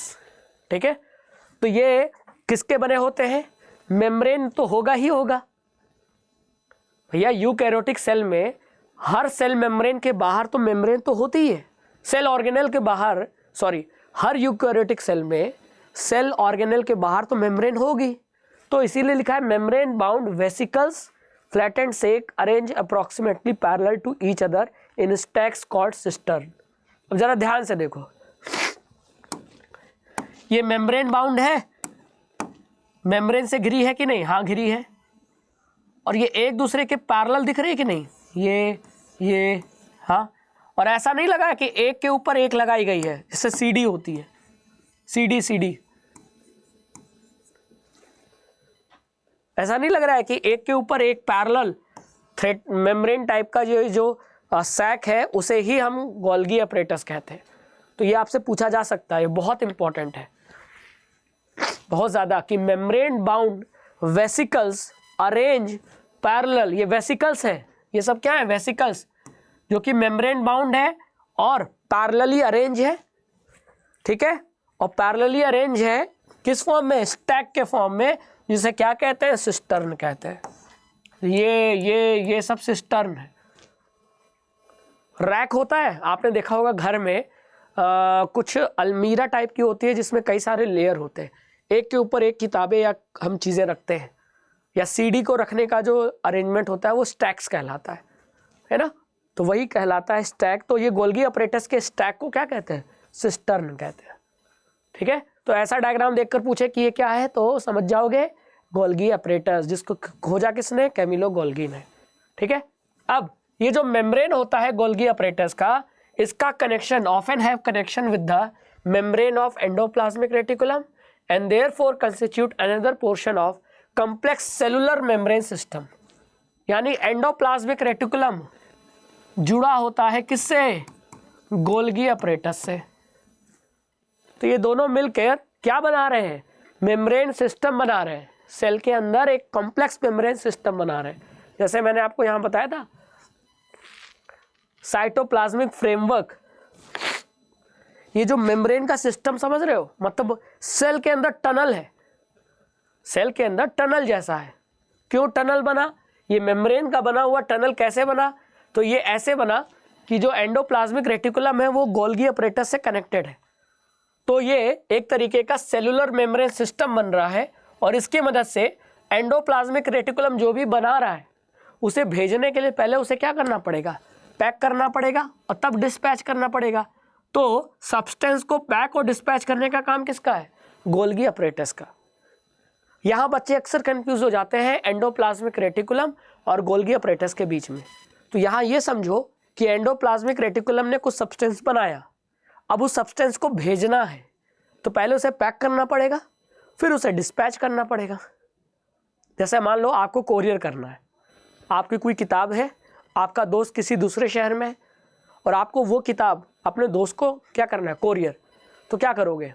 बुक को पहले कवर करोगे, बुक को कवर करोगे, कवर करने के बाद यानी पैकेजिंग करोगे और फिर उसे कोरियर वाले को दोगे कि जब भैया कोरियर करो, तो यानी तब आप डिस्पैच करोगे। तो उसी तरह एंडोप्लाज्मिक रेटिकुलम ने कुछ सब्सटेंस बनाया, मान लो प्रोटीन। अब उस प्रोटीन को दूसरे जगह भेजना है तो पहले उस प्रोटीन की पैकेजिंग होगी, डब्बे में बंद किया जाएगा और फिर उसे भेजा जाएगा, डिस्पैच किया जाएगा। तो पैकेजिंग और डिस्पैचिंग का काम गोल्गी अपरेटस का है। तो the material synthesise near endoplasmic reticulum is packed and dispatch to various target inside and outside the cell through Golgi apparatus. ये इसका मेन फंक्शन है। सारे फंक्शन भूल जाना, ये मत भूलना कि गोल्गी अपरेटस क्या करता है। सेल के अंदर या सेल के बाहर एंडोप्लाज्मिक रेटिकुलम ने जो बनाया उसे पैक करके डिस्पैच करने का काम गोल्गी अपरेटस का है। ठीक है। Its function include the storage, modification, packaging of product in vesicle. तो ये आपको वेसिकल्स दिख रहे हैं, ये वेसिकल्स दिख रहे हैं, इनमें ही तो पैकेजिंग और डिस्पैचिंग होती है। एंडोप्लाज्मिक रेटिकुलम से कोई सब्सटेंस बनकर आया तो उसे पहले यहाँ वेसिकल्स में स्टोर किया जाएगा, ठीक है, फिर उसकी पैकेजिंग होगी और फिर डिस्पैच होगा। इन सम केसेस, कुछ अलग केसेस में complex sugar may be made from simple sugar in the Golgi apparatus. यानी कि गोल्गी अपरेटस का एक काम और है कि सिंपल शुगर से कॉम्प्लेक्स शुगर भी बनाया जाता है। और Golgi apparatus also involve in the formation of lysosome. Lysosome हम आगे पढ़ेंगे जो कि एक अलग सेल ऑर्गेनेल है, उसको भी बनाने का काम गोल्गी अपरेटस करता है। तो 3 फंक्शन आपको याद रखना है गोल्गी अपरेटस में। क्या क्या? मेरे साथ रिवाइज करो, फटाफट चैंपियंस रिवाइज करो। गोल्गी अपरेटस के 3 काम क्या है? पहला, packaging and dispatching of the material synthesised by endoplasmic reticulum, conversion of simple sugar into complex sugar and formation of lysosome. याद रहेगा? चलिए, याद रहेगा, बहुत बढ़िया। अब आता है थर्ड, लाइजोसोम्स। आपने सुना है कभी सुसाइड? सेल सुसाइड कर लेता है, सेल खुद मर जाता है। जिम्मेदार कौन है? सुसाइडल बैग, जो कि कौन से सेल ऑर्गेनेल को कहा जाता है? लाइजोसोम्स को कहा जाता है। अगर ये सेल है तो सेल में ये वाला जो सेल ऑर्गेनेल है ये लाइजोसोम है, जो कि कुछ ऐसा दिख रहा है, ठीक है। लाइजोसोम भी मेम्ब्रेन बाउंड ऑर्गेनेल है। Lysosomes are membrane bound sac filled with digestive enzyme. The enzymes are made by rough endoplasmic reticulum. याद करो, याद करो, रफ एंडोप्लाज्मिक रेटिकुलम क्या बनाता है? प्रोटीन बनाता है। और उसी प्रोटीन का यूज करके या तो सेल मेम्ब्रेन बना लो या एंजाइम बना लो, और यही एंजाइम आकर भर जाते हैं, फिल हो जाते हैं किस में? लाइजोसोम में। मैं आपको पीछे ले चलता हूं।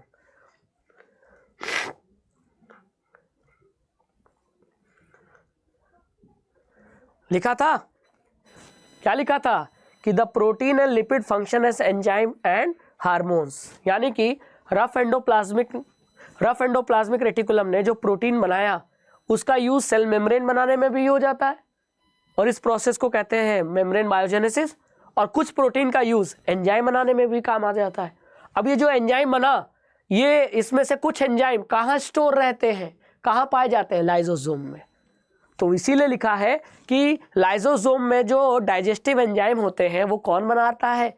वो रफ एंडोप्लाज्मिक रेटिकुलम बनाता है। अब बात लिंक हो गई? अब बात लिंक हो गई होगी, ठीक है। रफ एंडोप्लाज्मिक रेटिकुलम जो एंजाइम बनाता है वही एंजाइम इस लाइसोसोम में पाए जाते हैं। तो अगर आपको यहाँ ये जो राउंड स्ट्रक्चर दिख रहे हैं, ये किस चीज़ के हैं? ये एंजाइम्स हैं, डाइजेस्टिव एंजाइम्स हैं, ठीक है। Lysosomes are kind of waste disposal system.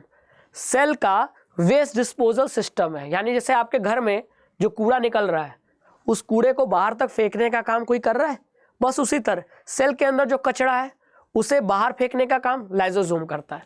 तो इसीलिए सेल को, लाइसोसोम को क्या बोला गया? सेल का waste disposal system. These help to keep the cell clean by digesting any foreign material as well as worn out cell organelle. मतलब cell को क्लीन रखना है, साफ सुथरा रखना है, सफाई रखनी है। कैसे? अब ये कैसे होगा? अब कोई फॉरेन सब्सटेंस आ गया कहाँ? सेल के अंदर, उसे मारकर, या अगर कोई सेल ऑर्गेनेल पुराना हो गया है, वर्न आउट, खराब हो गया, मरियल, अब किसी काम का नहीं है, तो ऐसे सेल ऑर्गेनेल जो खराब हो गए या कोई फॉरेन सब्सटेंस जो सेल के अंदर आ गया है, उनको मारकर सेल को साफ सुथरा रखने का काम लाइसोसोम का है। तो लाइसोसोम कैसे मारता है फॉरेन सब्सटेंस को? लाइसोसोम के अंदर है ना बैक्टीरिया, और जैसे फॉरेन सब्सटेंस में जैसे बैक्टीरिया आ गया और कोई दूसरी चीज़ आ गई, तो इसमें एंजाइम्स होते हैं, हाइड्रोलिटिक एंजाइम्स, जो क्या करते हैं, जो क्या कहते हैं कि जो फॉरेन मटेरियल को डाइजेस्ट करने में हेल्प करते हैं। तो foreign material entering the cell such as bacteria और food as well as old organelles end up in the lysosome which break complex substance into simpler substance. तो लाइसोसोम में जो एंजाइम्स होते हैं वो इन्हीं पुराने सेल ऑर्गेनेल्स को, फॉरेन मटेरियल जैसे बैक्टीरिया, फूड को क्या करता है? ब्रेक कर देता है सिंपलर सब्सटेंस में, और सेल को क्या रखता है? क्लीन रखता है।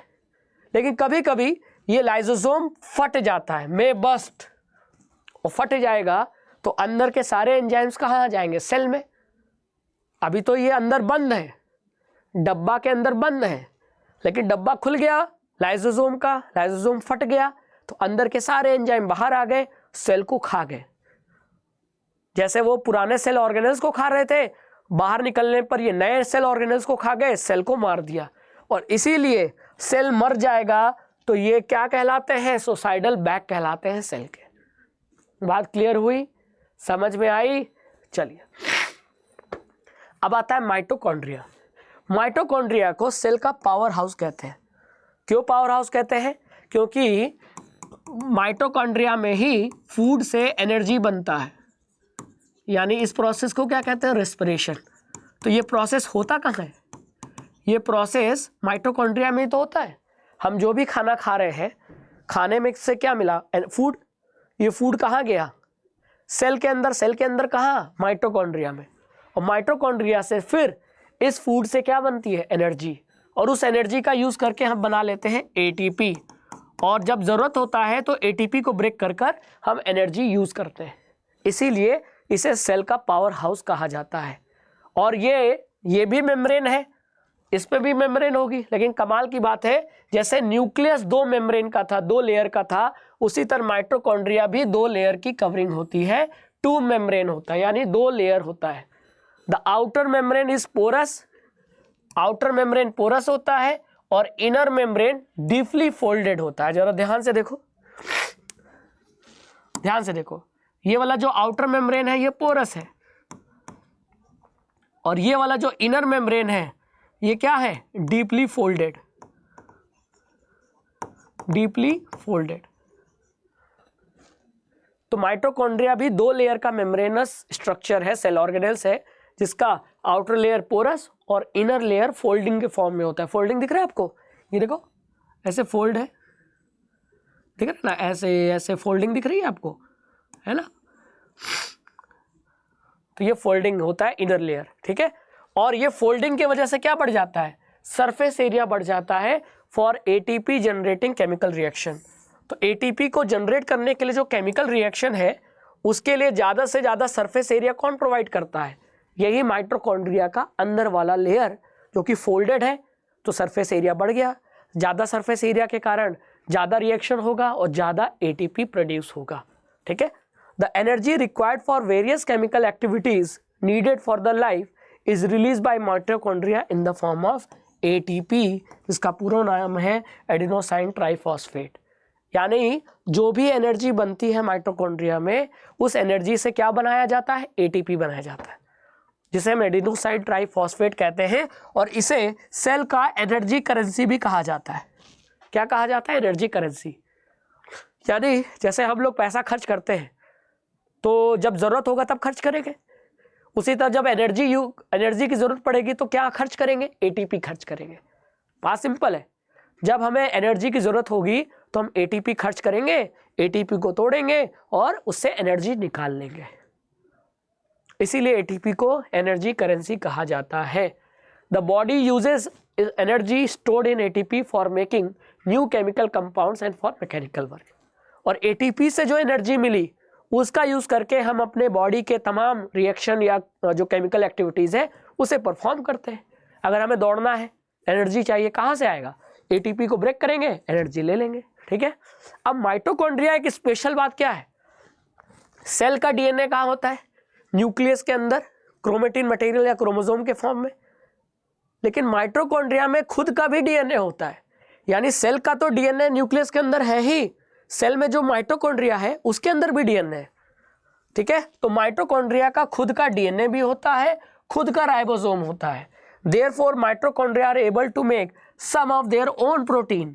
इसीलिए कुछ प्रोटीन ये खुद बना लेता है, क्योंकि राइबोसोम का काम क्या है, प्रोटीन बनाना।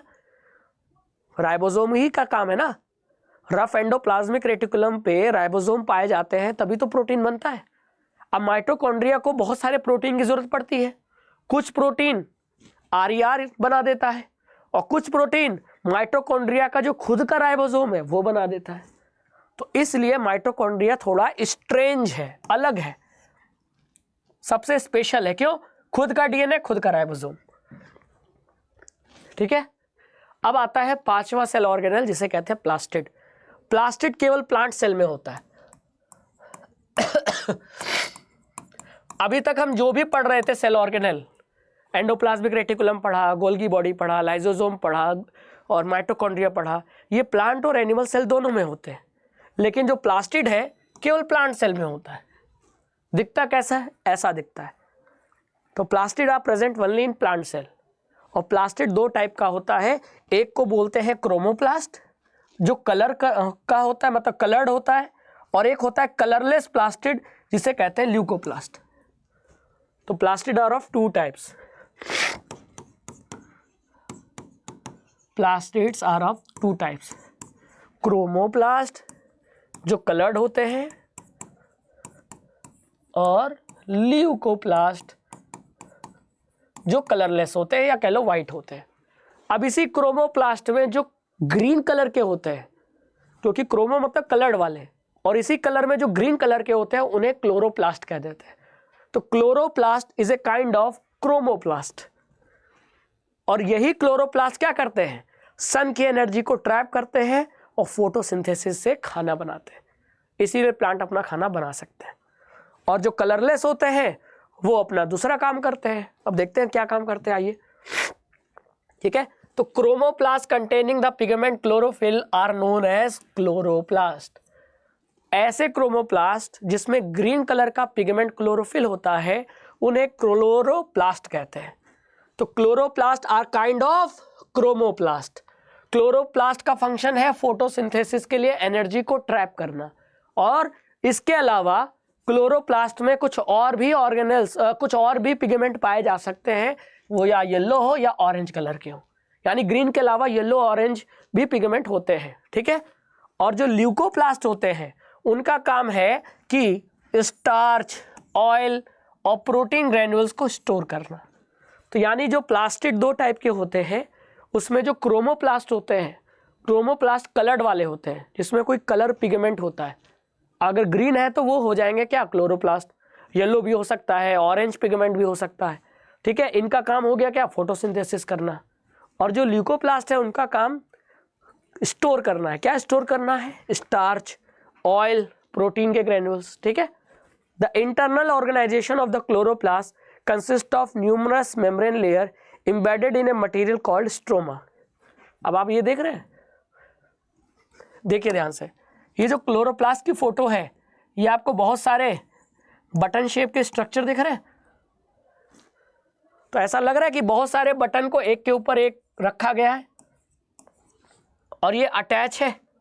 तो वही लिखा है कि chloroplast consist of numerous membrane layer, मतलब बहुत सारी लेयर होती है जो कि एम्बेडेड होती है स्ट्रोमा में। These are similar to the mitochondria in external structure. Like the mitochondria, plastid also have their own DNA ribosome. यानी कि कमाल की बात है कि जैसे माइटोकॉन्ड्रिया का खुद का डीएनए, खुद का राइबोसोम था, उसी तरह क्लोरोप्लास्ट का भी खुद का डीएनए, खुद का राइबोसोम होता है। यानी अगर आपसे पूछा जाए कि ऐसे 2 सेल ऑर्गेनेल का नाम बताओ जिनका खुद का डीएनए और राइबोसोम होता है, तो वो 2 सेल ऑर्गेनेल कौन से हो जाएंगे, माइटोकॉन्ड्रिया एंड क्लोरोप्लास्ट, ठीक है। नेक्स्ट आता है वैक्यूल। वैक्यूल प्लांट और एनिमल सेल दोनों में पाया जाता है, लेकिन थोड़ा सा अंतर है। एनिमल सेल में जो वैक्यूल होता है उसका साइज बहुत छोटा होता है, प्लांट सेल में वैक्यूल का साइज बहुत बड़ा होता है, ठीक है।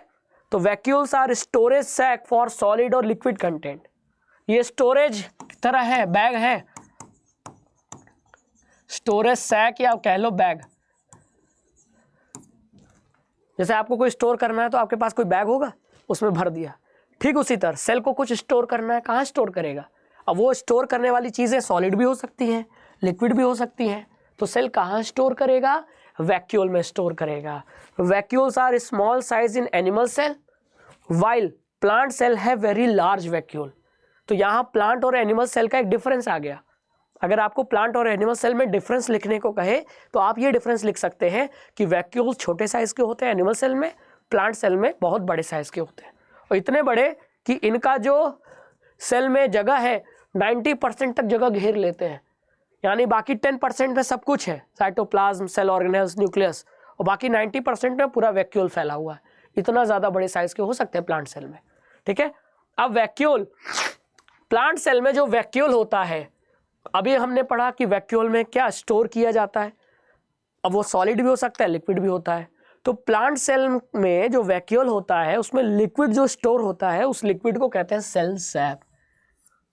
और ये सेल सैप प्लांट को टर्जिडिटी प्रोवाइड करता है और रिजिडिटी प्रोवाइड करता है ना। जैसे सिकुड़ेगा नहीं, आपने देखा होगा किशमिश को, अंगूर को धूप पे रख दे तो क्या हो जाता है, किशमिश बन जाता है, सिकुड़ जाता है। क्यों? क्योंकि धूप में रखने की वजह से उसका सारा पानी उड़ गया।